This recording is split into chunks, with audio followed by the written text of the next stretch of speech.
todo depende por el grado de la síntesis de este pigmento, que es la melanina. Y aquí vemos una imagen al microscopio fotónico justamente del epitelio bucal y vemos aquí el estrato basal en el cual se encuentran los melanocitos, pero también hay queratinocitos adyacentes y suprayacentes. Entonces la melanina dentro de los melanosomas se sintetizan y se liberan a los queratinocitos.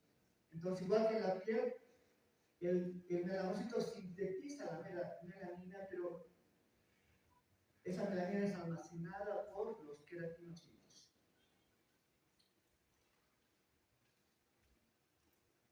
Bien, ahora en la lámina propia o corion del epitelio bucal suele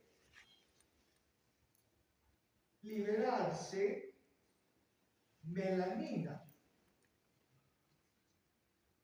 Y esa melanina va a ser fagocitada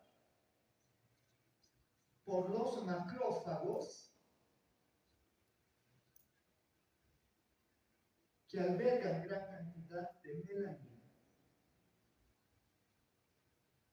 En estos casos, el macrófago se denomina melanófago. Melanófago, es decir, que ha fagocitado la melanina.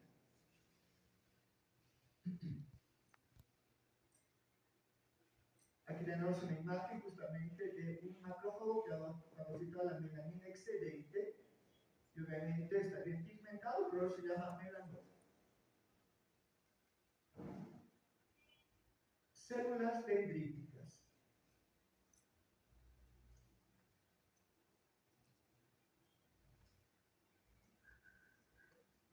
Las células dendríticas son células de forma dendrítica, que es su nombre, que se originan en precursores residentes en la médula ósea.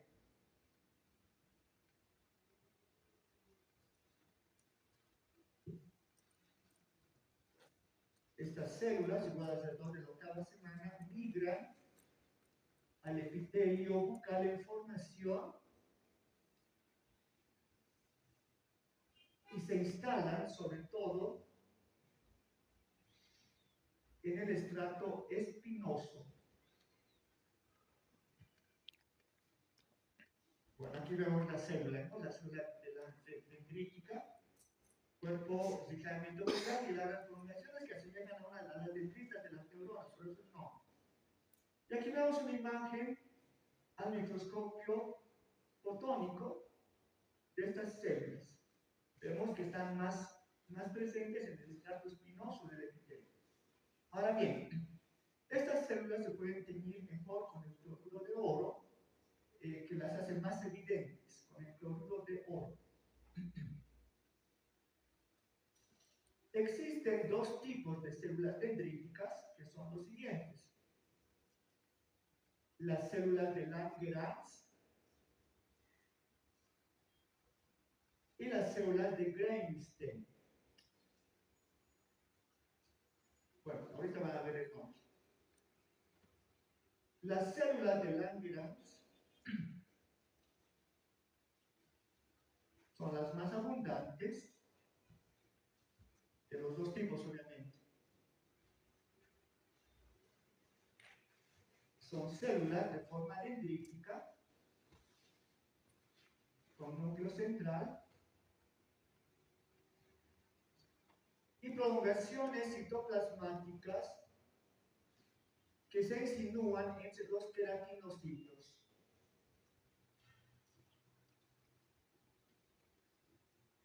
Pero no están unidos con ellos mediante desmosomas, o sea, carecen de desmosomas. Por lo tanto, pueden migrar en el epitelio, o sea, pueden moverse, porque no están inmóviles. Bien, estas células de Langerhans presentan unos gránulos denominados gránulos de Birbeck, que vistos al microscopio electrónico tienen forma de raqueta, un mango y una cabeza, ¿verdad? Más o menos. Tienen forma de raqueta. Esos gránulos de Birbeck aparecen en los sitios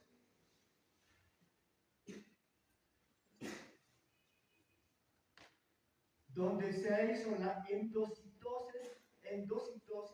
endocitosis de antígenos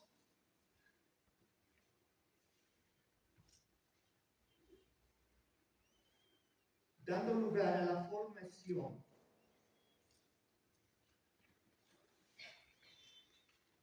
de una proteína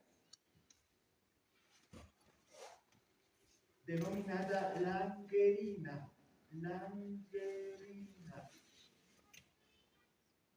Donde viene el nombre de células de Langerhans, por la proteína langerina. ¿Verdad?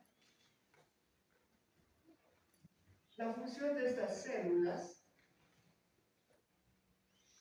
es la presentación de antígenos a los linfocitos T auxiliares.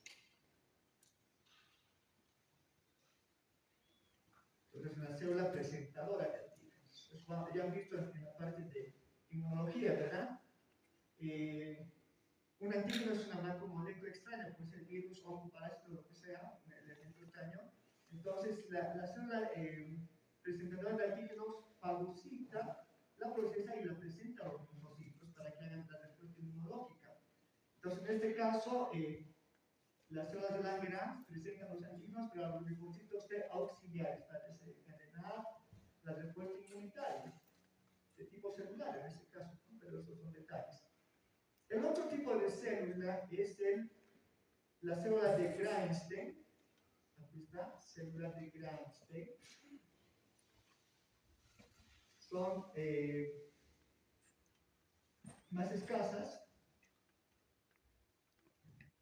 con las mismas características de la anterior, pero la diferencia, presentan los antígenos a los linfocitos T supresores.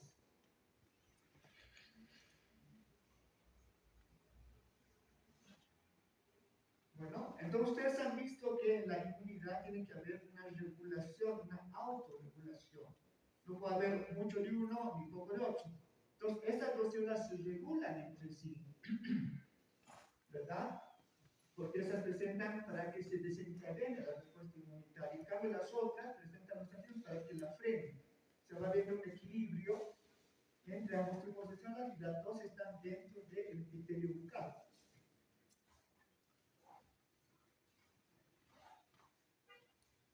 Células de Merkel.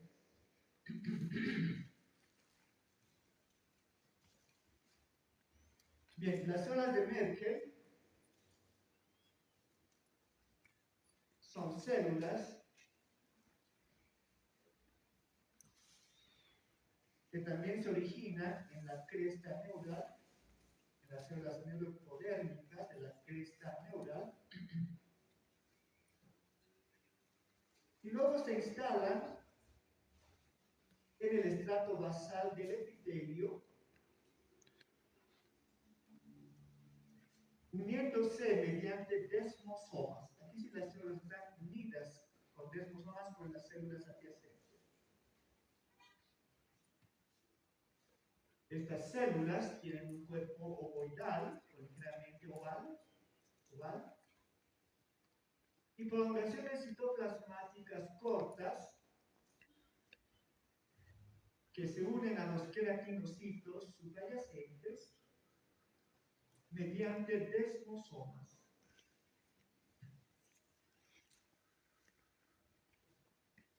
Su polo basal está en relación con una fibra nerviosa aferente o sensitiva con la cual hace sinapsis.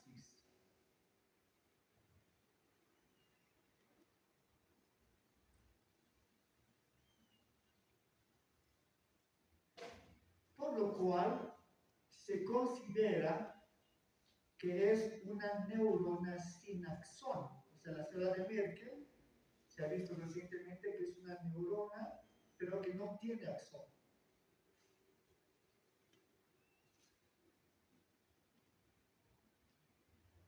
Dentro del su citoplasma presenta gránulos electrodensos,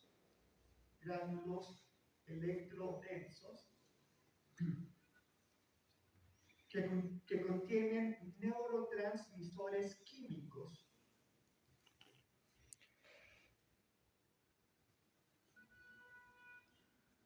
Estos neurotransmisores, ante los estímulos táctiles y de presión, ¿verdad? Son liberados de la célula y pasan al axón neuronal para transmitir los estímulos al cerebro.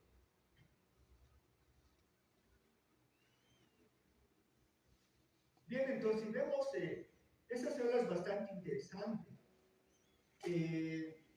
Dijimos que van a responder a las presiones y los estímulos táctiles, ¿verdad? Pero como no tiene axón, necesita el axón de una neurona que puede ser llamada el axón sensorial de una neurona secundaria, así de esa manera. Axón sensorial de una neurona secundaria. Y entonces, es una célula interesante porque obviamente es neurona, porque tiene neurotransmisores químicos, pero sin axón.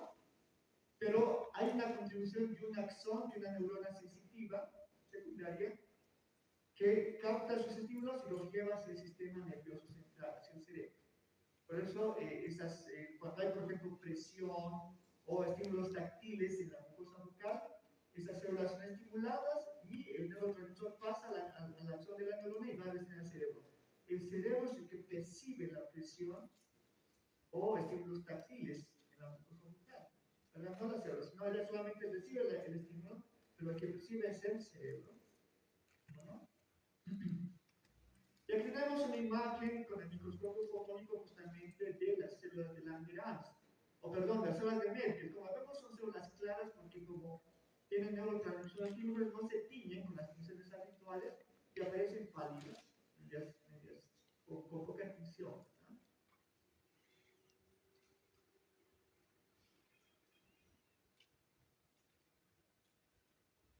Aquí está lo que les decía, el axón de una neurona sensorial secundaria que se une con la célula de Merkel. Y es una imagen al microscopio electrónico convencional justamente de esta célula. Vemos gran cantidad de gránulos neurosecretores en el citoplasma, es el núcleo nucleolo y los gránulos neurosecretores que contienen neurotransmisores químicos. Células transitorias. Las células transitorias en condiciones normales no existen en el epitelio bucal o son muy escasas. Sin embargo, en los procesos patológicos aumentan notablemente en número. Estas células transitorias provienen de los vasos sanguíneos de la lámina propia o collo y pueden ser de los siguientes tipos.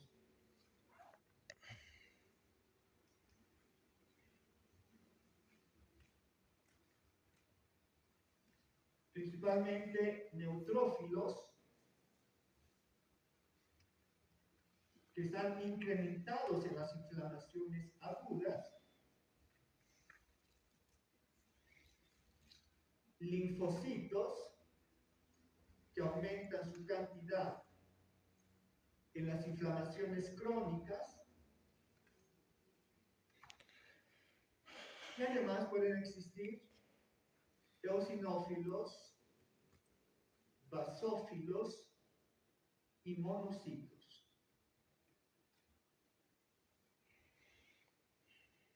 Bien, entonces aquí estamos viendo una imagen del epitelio bucal y la lámina propia o corium, ¿verdad? Aquí vemos los vasos sanguíneos y de ahí salen esas células transitorias y se instalan en el epitelio, pero van migrando a través del epitelio porque no están unidas por desmosomas y por lo tanto su presencia es notable solamente en estados patológicos. Normalmente casi ni existe, no tendría que haber. ¿No? Bien, en realidad ahí tenía que acabar la vez pasada. En realidad, para no apurarme mucho, he dicho, si no acabo el tema hoy día, ni modo, pues continuamos la próxima. No me voy a apurar mucho porque esos temas son importantes para todos. Entonces, prefiero hacerlo con lentitud y si nos falta hora, ni modo, pues vamos a la próxima clase, ¿no? Le robamos un poquito de hora al otro tema, no queda otro. ¿No? Bien, lámina propia o corion. La lámina propia o corion es el tejido conectivo que se encuentra por debajo del epitelio bucal. Esta lámina propia también puede ser llamada lámina propia o corium, ¿verdad? Pero en otros libros también se llama tejido conectivo, subyacente, tejido fibrocolágeno, tiene varios nombres en realidad. Nos referimos a aquel tejido conectivo. ¿Verdad? Nosotros le llamamos tejido fibrocolágeno. Yo he utilizado este nombre, fibrocolágeno, porque para distinguir de lo que vemos, por ejemplo, en el tubo digestivo, que se habla de tejido conectivo laxo denso. En cambio, prefiero manejar este término tejido fibrocolágeno para diferenciar de lo que existe en el tubo digestivo. Es lo mismo, pero para diferenciar por asuntos didácticos, podríamos decir. ¿No? Bien, entonces, eso es una paréntesis. Ahora, la lámina propia corium se clasifica en dos regiones. El corium papilar y el corium reticular. El corium papilar está formado por tejido fibrocolágeno dispuesto de manera laxa. Este tejido forma papilas conectivas. Estas salientes son papilas. Todavía no es papilar, porque forma papilas. En tanto que el corium reticular está formado por tejido fibrocolágeno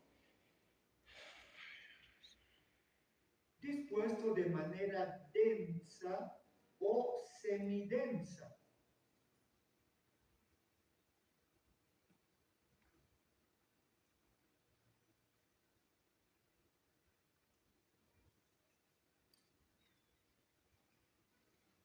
Bueno, la lámina propia o corium en algunas regiones de la boca, como ser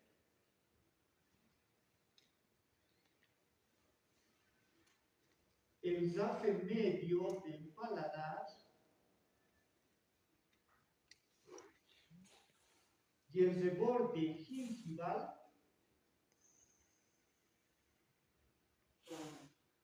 se une directamente al periósteo del hueso para constituir un mucoperiósteo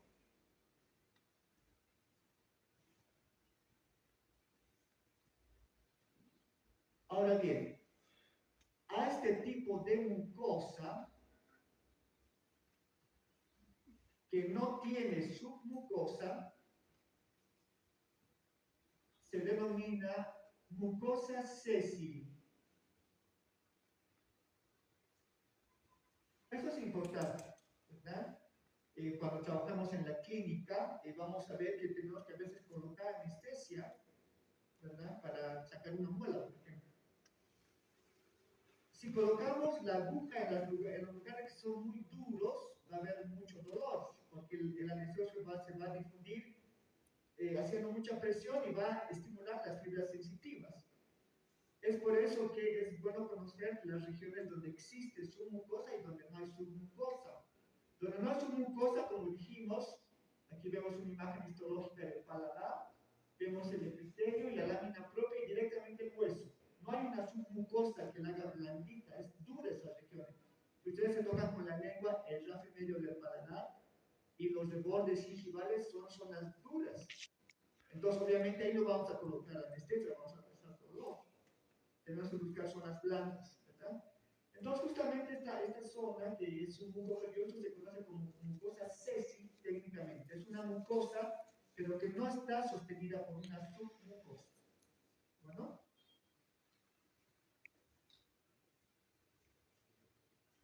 Componentes histológicos de la lámina propio-oncórica.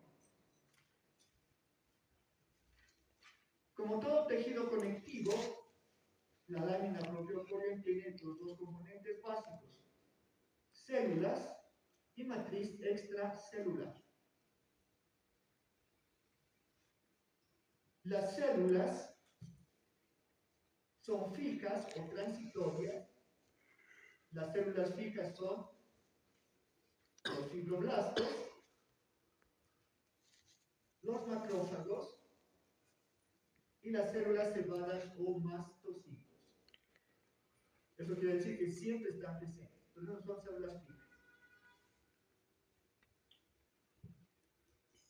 En tanto que las células transitorias son las siguientes: neutrófilos, basófilos, eosinófilos,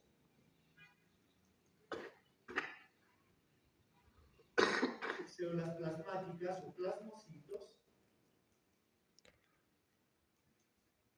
linfocitos y también algunos monocitos.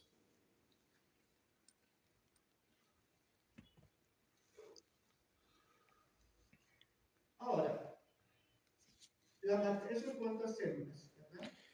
Todas son células.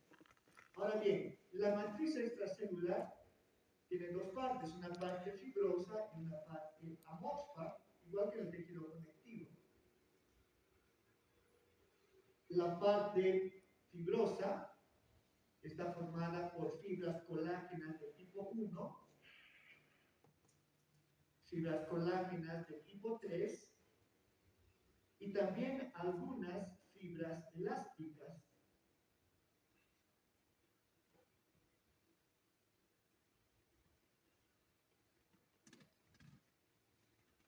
Y la sustancia fundamental amorfa o sustancia básica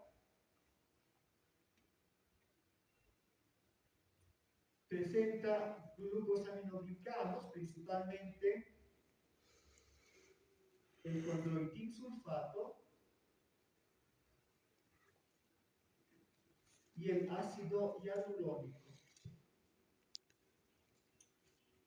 Esta es una imagen, un panorama de lo que presenta pues, la lámina propio-oncórica. Si nos fijamos, es todo lo que hemos visto el tejido conectivo, ¿verdad? Porque es tejido conectivo en realidad. Bien, vamos a ir viendo algunos detalles de estas células. Lo primero, los fibroblastos.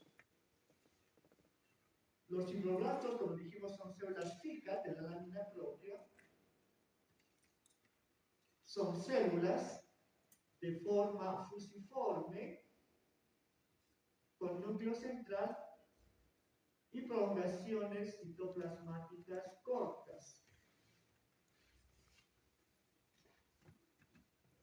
estas células se caracterizan por tener un notable citoesqueleto, que es más observable con,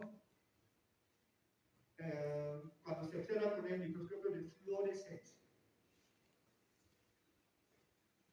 Entonces aquí estamos viendo fibroblastos vistos con el microscopio fotónico, son las células más abundantes, y aquí vemos una imagen de esas células vistas con el microscopio de fluorescencia.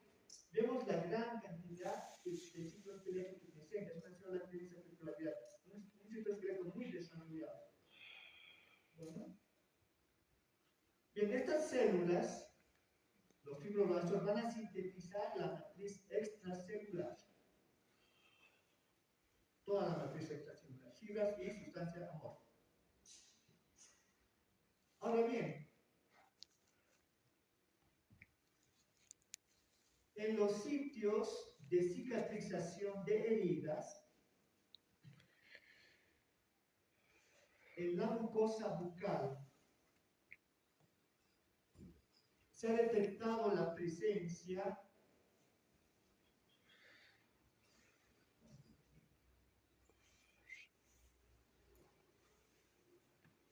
de fibrina que se asocia al tropocolágeno para formar la cicatriz. Entonces, cuando nos cortamos, por ejemplo, en la boca, al sangrado, ¿verdad? En este caso, los fibroblastos tienden a desplazarse hacia la zona sangrante y justamente se asocia el fibroblasto pues, con el tropocolágeno que sintetizan ellos, ¿verdad? Pero con la fibrina y forman una especie de malla. O sea, el tropocolágeno del fibroblasto se asocia con la fibrina que está también en la sangre circulante y forma un coágulo o una especie de estructura que va a evitar la salida de sangre y obviamente la formación de la cicatriz. Entonces eso también demuestra la capacidad migratoria del fibroblasto, es capaz de moverse el fibroblasto, como ya lo vimos en tejido conectivo. Macrófagos. Bien, los macrófagos en la mucosa bucal son de dos tipos. Los macrófagos fijos o histiocitos, que son muy parecidos a los fibroblastos. O sea, células ligeramente fusiformes, es difícil diferenciarlos de los fibroblastos. Pero, cuando existen antígenos o sustancias ajenas al organismo, se activan y adquieren su forma típica. Bueno, a ver si aprieto Bueno, les decía, ¿verdad? Los hijos parecen fibroblastos, pero cuando se activan, al fin antígeno, aumentan de volumen, es como si se inflaran, aumentan de volumen y se convierten en macrófagos libres que pueden migrar en el tejido conectivo. Esos macrófagos libres son los que van a fagocitar a los elementos extraños. Aquí vemos una imagen justamente de un macrófago libre, voluminoso, con un núcleo bastante voluminoso, y aquí hay elementos que ha fagocitado. Pueden ser bacterias, polvo, cualquier cosa. Y es una imagen con el microscopio electrónico de vacío, justamente de un macrófago activado, que vemos que emite prolongaciones, como brazos, ¿no? ¿Se acuerdan del tejido conectivo? Filopodios, lamelipodios, que agarran al elemento extraño y lo capturan, ¿verdad? En un punto, los van jalando y los van fagocitando. Y aquí vemos justamente el macrófago activado que va fagocitando bacterias en este caso, ¿no? Un tipo de bacterias.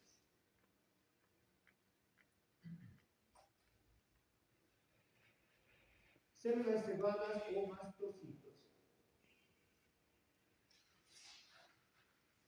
Las células cebadas o mastocitos también son células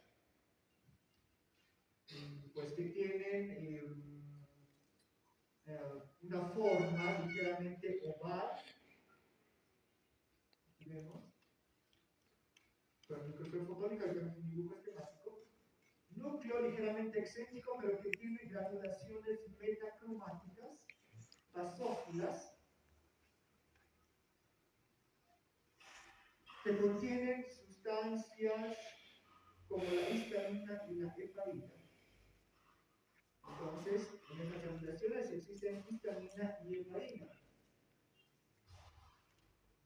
Estas sustancias van a producir vasodilatación y salida del plasma sanguíneo para formar edema. Es un aumento de volumen. Se hincha la zona.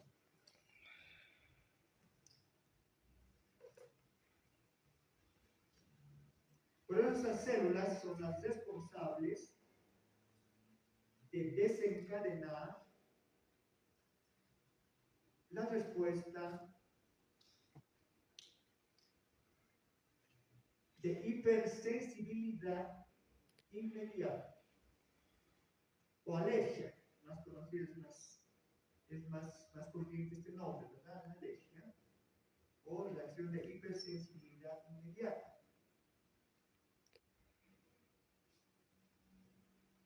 Entonces estas células, cuando existe un alergeno, o sea, significa una sustancia extraña que sensibiliza al organismo, pues liberan la histamina y la heparina, sobre todo la histamina, que hace que salga el plasma, se forme edema, y eso puede ser peligroso.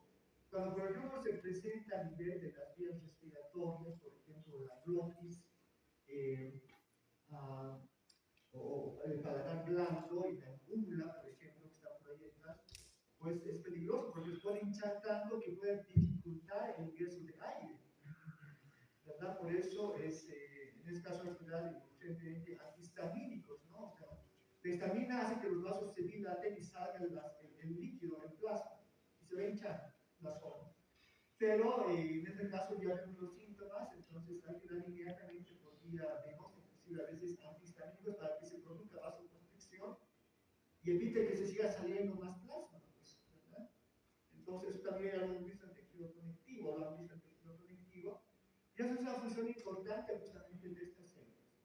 Y aquí tenemos una imagen de estas células vista con el microscopio electrónico convencional para ver la gran cantidad de estos gránulos metacromáticos que contienen sobre todo histamina, ¿verdad? Es la sustancia más importante